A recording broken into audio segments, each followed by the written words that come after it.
इतर ऋतू आणि उन्हाळा ना यामध्ये खूप जास्त फरक असतो. उन्हाळ्यात उष्णता, डिहायड्रेशन म्हणजे पाणी कमी होतं शरीरामध्ये आणि अतिघाम यामुळे ना खूप जास्त थकवा येत असतो शरीरामध्ये. तर असंच काहीसं माझ्या बाबतीतसुद्धा झालेलं आहे बरं का.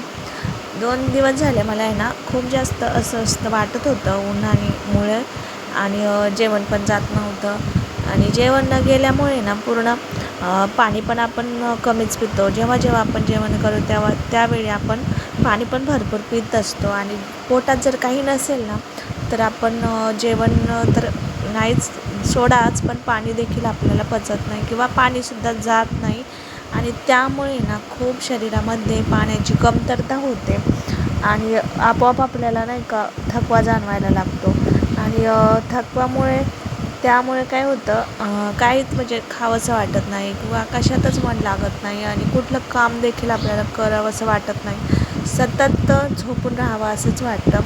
तर माझ्या बाबतीत पण असंच झालं होतं. तरी आणि उन्हाळ्यामध्ये ना आपण त्यामुळेच आपली स्वतःची अगोदर सुरुवातीपासूनच काळजी घ्यायला हवी. जसं की भरपूर पाणी प्यायचं.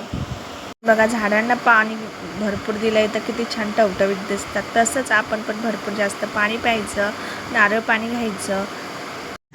शरीरातील पाण्याची पातळी आहे ना टिकून ठेवण्यासाठी दिवसभरात नियमित पाणी प्यायचं. थंड पेय म्हणजेच नारळ पाणी, ताक, लिंबू सरबत. पुदिन्याचा रस शरीरातील उष्णता कमी करत असतो, त्यामुळे पुदिन्याचा रससुद्धा प्यायचा. हलका आहार घ्यायचा.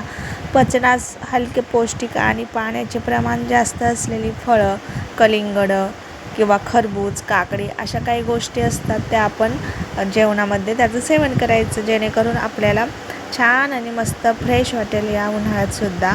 तर व्हिडिओ आवडला असेल तर नक्की लाईक, कमेंट, शेअर करा आणि सबस्क्राईब करा.